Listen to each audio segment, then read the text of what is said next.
Anything you'd like to start with? Anything? Anyone, please.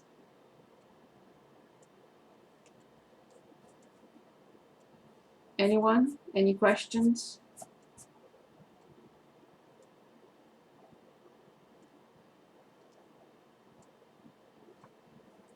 Anybody? Shauna? George? Anybody? Yes, could you do number 32? 32. I did not write the solutions. 403? You said 403? Yes. Very good. So let's open on 403. I have the book here.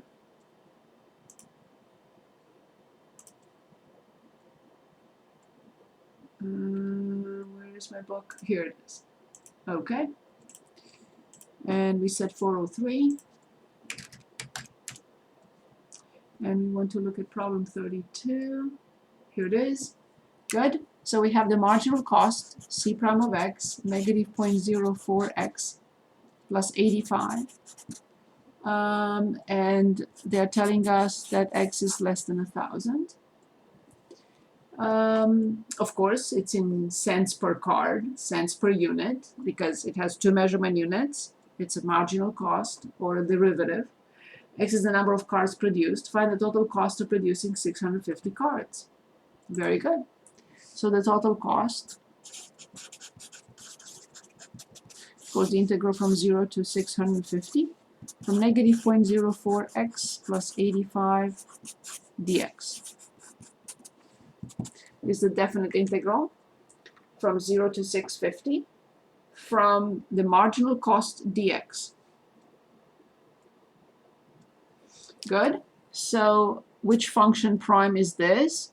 0.04x squared over 2 plus 85x from 0 to 650. Luckily, I only plug in 650 because this is a polynomial function, and when I plug in 0, this is 0. So all I have to calculate, so I'll simplify 0.02, negative 0.02 multiplied by 650 but squared, plus 85 times 650. So with the graphing calculator, I have negative 0.02 times 650 squared, and then plus 85 times 650. So the answer I got is 46,800. Now you can always go back to the definite integral from 0 to 650. Be careful what you plug in. Do not plug in the antiderivative. You have to plug in the marginal cost. X plus 85, of course dx. When I hit enter, I have to get this number, 46,800.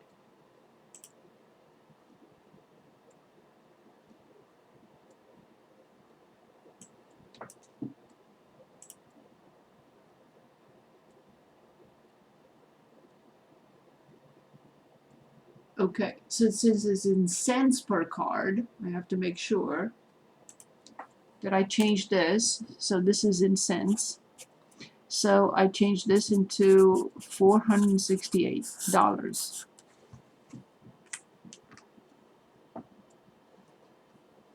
Good? Because that was the measurement unit. It was in cents per card. Good? Anything else? Professor, Yes, please. can you go over one more time just how to put that in the calculator? Yes. The integral and stuff. Yes. So you go to math and number 9. Math and number 9. And then you have to enter the limits of integration, in this case 0 to 650. And then inside we enter the function, negative 0.04, x plus 85, and then dx. Thank you. Thank you. Good. Other questions? Anyone? Anything else?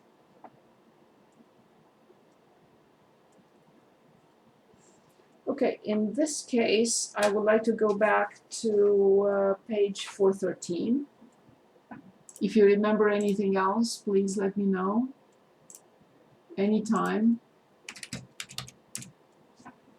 Okay, so we're looking at more areas on the graphs, and I just wanted to jump ahead here, for example. And then we'll come back to all the other ones. In exercises 33 and 34, 33 is here, 34 is here. They want us to visually inspect whether the integral is positive, negative, or zero. So they're telling us that in 33, for example, notice that they are clearly specifying that these two quantities are the same.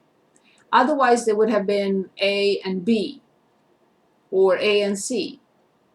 But since the one on top of the x-axis is in gray, and it's A, and the one underneath, it's still A, it's in red, what do you think the integral will, from A to B, will equal?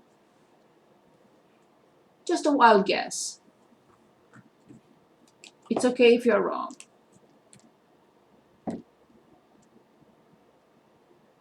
What do you think the integral from A to B will equal?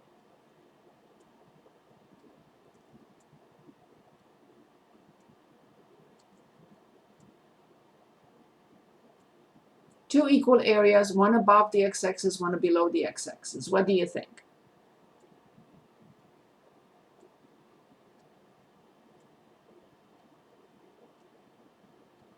Is maybe just one positive and one negative. Correct, and they're identical. So then the area will be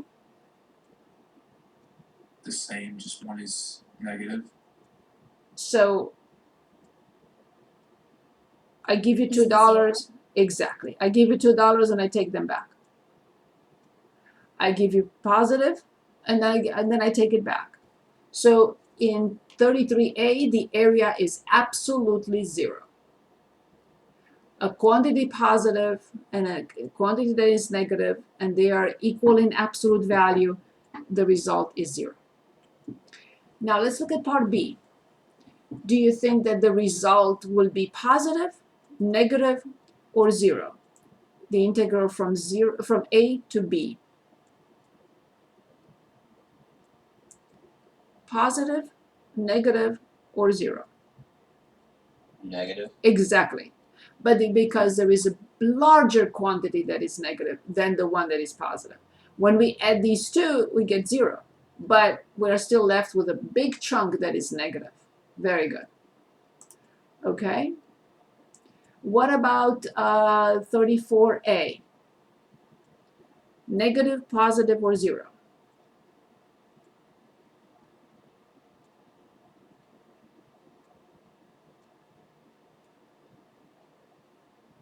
Would be positive. Exactly. This quantity will annul this one, so these two will be zero, but I have a big chunk positive, another big chunk positive. Okay, finally, 34B. What do you think?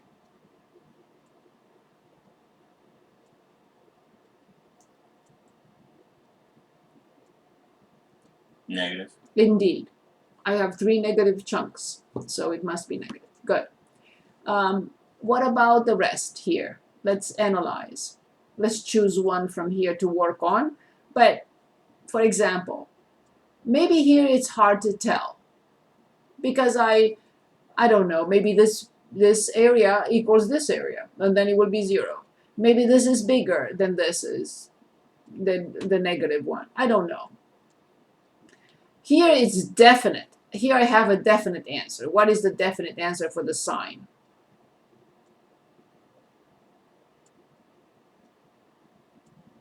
In 36. Positive. Exactly. I have a definite answer for 38. No doubt.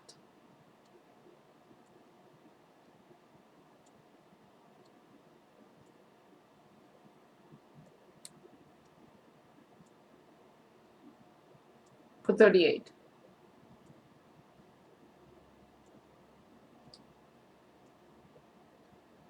Negative. Of course.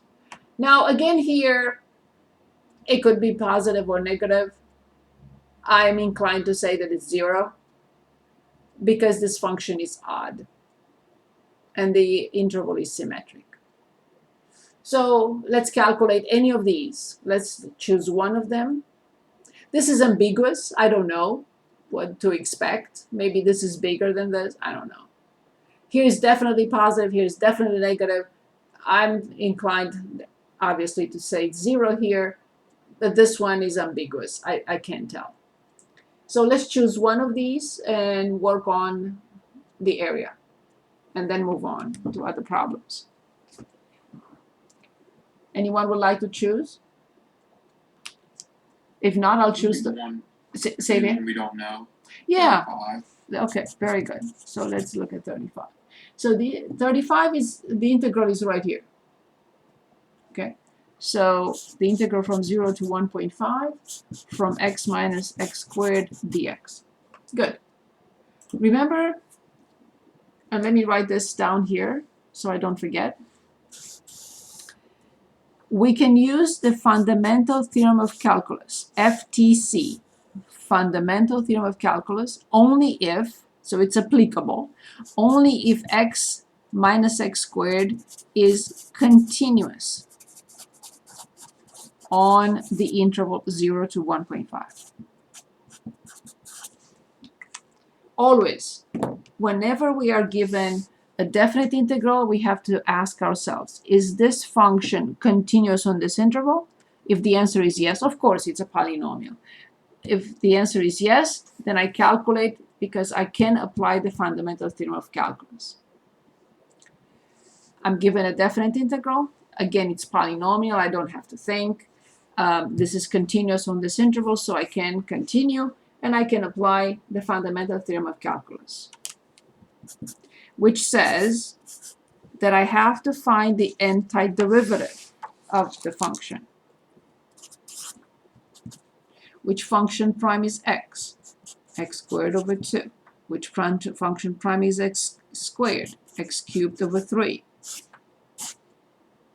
From 0 to 1.5. I have to, luckily it's a polynomial. When I plug in 0, I get 0. So I only need to plug in 1.5. 1.5 squared over 2 minus 1.5 cubed over 3. So let's see what we get. With the graphing calculator, I can plug in 0 already in here. And I'll calculate, of course, to check my calculations. So the lower limit is 0, the upper limit is 1.5. And the function is x minus x squared. And of course the x. I don't know why the x is not automatically entered. I mean, okay. So neither one of them was bigger than the other. So now my calculations, 1.5 squared divided by 2 minus 1.5 cubed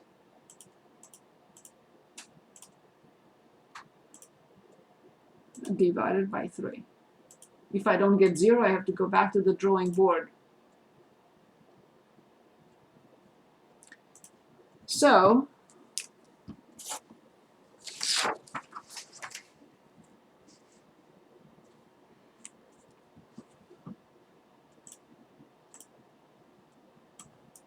according to the graph, as I said, it was ambiguous. I couldn't say for sure whether this is bigger than this or vice versa or equal. So it turned out that they're identical. That was interesting. Okay, and now I would like us to practice a little bit more. We have more in the next section and in the last section of chapter 4, but I would like us to practice some more. We did a couple of problems here. So let's choose something else from 39 through 46. And then I'd like to look at some word problems.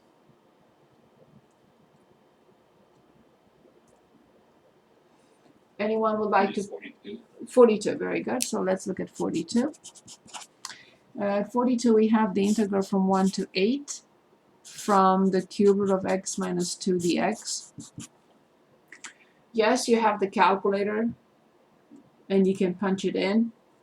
But what is very important here is to understand how to work on these problems on your own without a calculator.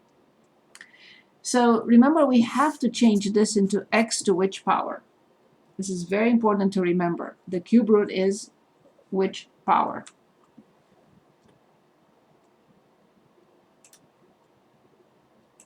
The cube root is, Isn't it 1/3? yes, the cube root is power 1/3. So we have to replace the cube root of x by x to 1/3. So let's do that. From 1 to 8, x to 1/3 minus 2 dx.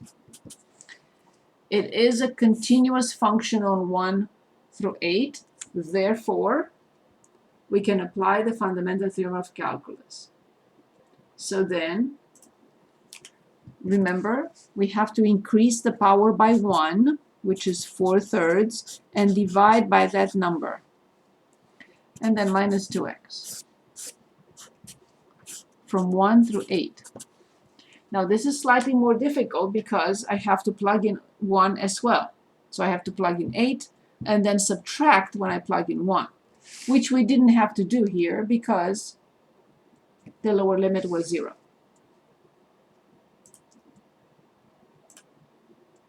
Any questions so far?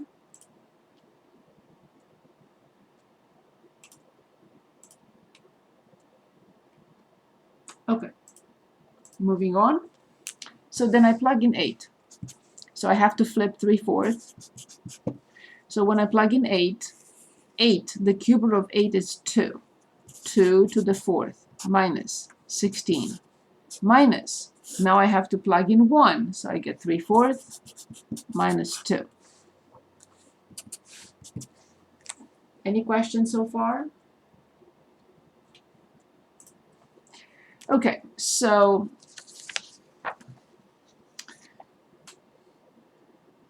three-fourths times 2 to the 4th 16. So 3/4 times 16 minus 16 minus 3/4 and plus 2. When I simplify here, I get 12. 12 plus 2 is 14. So this would be negative 2 minus 3/4.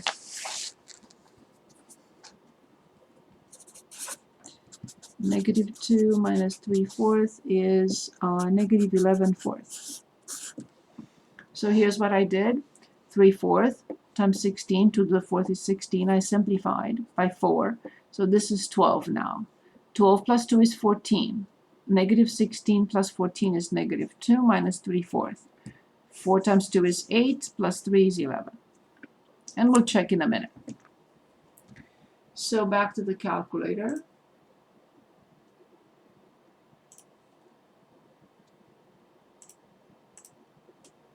Okay, so the integral from 1 through 8. And this is from the cube root of x to power 1/3, and then minus 2, and of course dx, and of course negative 11 divided by 4 must be the same thing.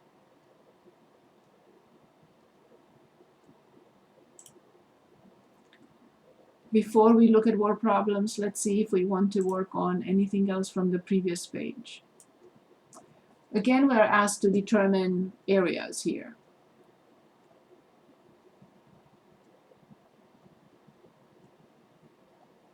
Do we want to work on any of these areas, or maybe find the area under these curves on the given intervals?